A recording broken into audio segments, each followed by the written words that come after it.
ang taong walang pera ay nagpapraning. Yan lamang gagawin.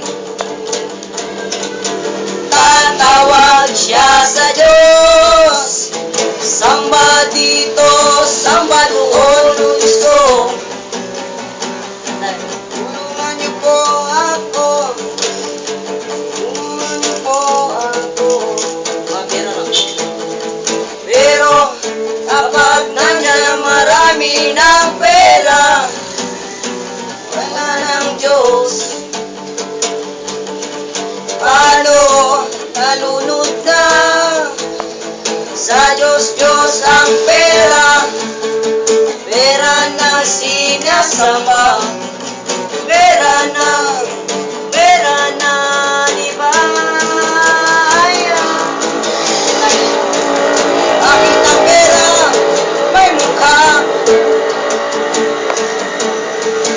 O bakit ang mukha walang pera?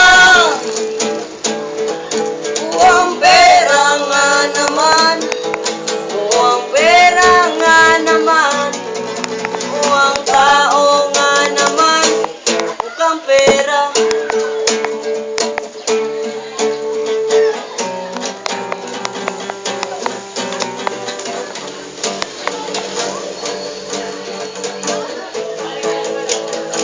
Aning sila, aning. Balik. Oh, aning ah. Mga taong kapapalang. Aning. Bagay siya ko, lunta. Sorry na.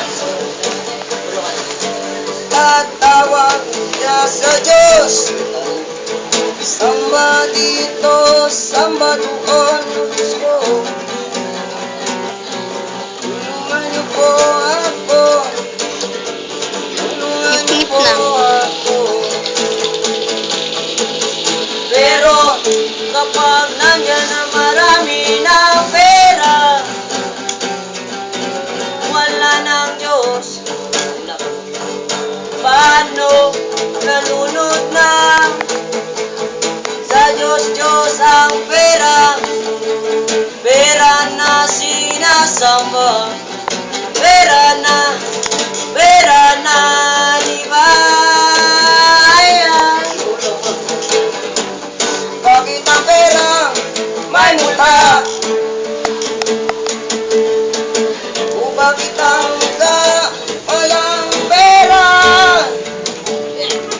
O ang pera nga naman, o ang pera nga naman, o ang tao nga naman, mukhang pera.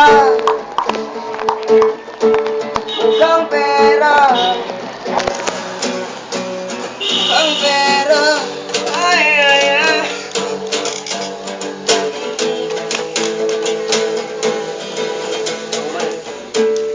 Sakwan dyan, sorry.